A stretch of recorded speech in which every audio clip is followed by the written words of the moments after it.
कर्म, भाग्य और बुद्धि में कौन बड़ा है? इंसान के जीवन में कर्म, भाग्य और बुद्धि, इन तीनों में कौन सबसे बड़ा है? चलिए एक कहानी के माध्यम से जानते हैं। एक दिन स्वर्गलोक में कर्म, भाग्य और बुद्धि, यह तीनों चर्चा कर रहे थे कि कौन सबसे बड़ा है।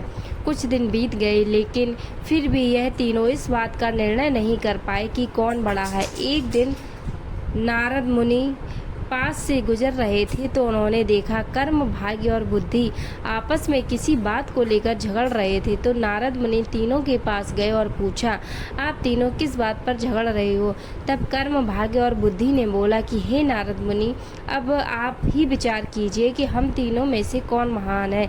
नारद मुनि हंसते हुए कहा, ठीक है, लेकिन इसके लिए आप तीनों को पृथ्वी लोक में जाना होगा और 1 सप्ताह तक साधारण इंसान के साथ रहना होगा। आप तीनों में से जिसके प्रभाव से उस इंसान का भला होगा, उसी को महान घोषित किया जाएगा।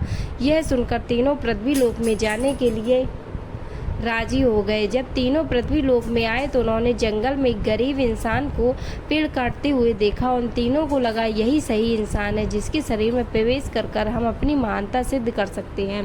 कर्म, भाग्य और बुद्धि आपस में बातें करके यह निर्णय लिया कि वे 1 सप्ताह करके इस इंसान के शरीर में रहेंगे और जिसके प्रभाव से इस इंसान का भला होगा, उसे ही महान माना जाएगा। कर्म बोला, सबसे पहले मैं जाऊंगा और इंसान का भला करूंगा। कर्म उस इंसान में प्रवेश करते ही उसका कर्म क्षमता दुगना हो गया और वो प्रतिदिन जितना लकड़ी काटता था उससे ज़्यादा काटने लगा। यह देखकर वह इंसान बहुत खुश हुआ। पहले से ज़्यादा लकड़ी तो वह काट लेता था, लेकिन वह उतना ही लकड़ी बाजार ले जाकर बेच पाता था जितना कि वह पहले बेचता था, क्योंकि ज़्यादा लकड़ी ले जाने के लिए उसके पास कोई सामान नहीं था।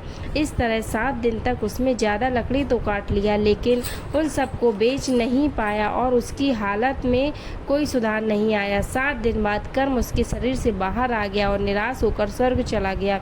यह देखकर भाग्य बोला, कर्म तो उसको धनवान नहीं बना सकता, अब मैं उसको धनवान बनाऊंगा। यह कहकर भाग्य उस गरीब इंसान के शरीर में प्रवेश कर गया। भाग्य के शरीर में प्रवेश करने के कुछ देर बाद जंगल में उस गरीब इंसान को बहुत सारा धन मिला। उस धन को पाकर वह खुशी से झूमने लगा। धन को कैसे संभाल कर रखते हैं और कैसे सही जगह पर उपयोग करते हैं, इसका ज्ञान उसको नहीं था और उसने सारा धन खर्च कर दिया। 7 दिन बाद भाग्य भी उसका साथ छोड़ दिया और निराश होकर स्वर्ग चला गया। बुद्धि ने भाग्य से कहा, देखना मैं कैसे इसको धनवान बनाता हूँ। बुद्धि उस इंसान के मस्तिष्क में प्रवेश करते ही उसको ज्ञान की प्राप्ति हुई। उसने अपनी कुल्हाड़ी की धार तेज की और जंगल चला गया लकड़ी काटने। आज उसने पिछले दिन से कुछ ज़्यादा लकड़ी काटी और सारी लकड़ी को एक रस्सी से बांधकर खींचते हुए बाजार ले गया। उसने पहले से आज थोड़ा ज़्यादा पैसा कमाया और उस पैसे से उसने और एक कुल्हाड़ी खरीद ली। अब उसके पास 2-2 कुल्हाड़ी थी और जब लकड़ी काटते काटते कुल्हाड़ी का धार खत्म हो जाता था तो वह दूसरी कुल्हाड़ी के इस्तेमाल करके लकड़ी काटता। इससे वह पहले से बहुत ज़्यादा लकड़ी काट पाता था। इन सब लकड़ियों को बेचकर वह पहले से ज़्यादा पैसा कमाने लगा। अब उसके पास उस पैसे को सही जगह पर खर्च करने का ज्ञान था। देखते देखते 7 ज्ञान की मदद से उसने पैसे कमा लिए। 7 दिन बाद बुद्धि का समय खत्म हुआ और वह वापस स्वर्ग चला गया। स्वर्ग में जाकर बुद्धि कर्म और भाग्य से बात कर ही रहा था। उसी समय नारद मुनि उनके पास आए और पूछा, आप लोग धरती पर गए थे क्या?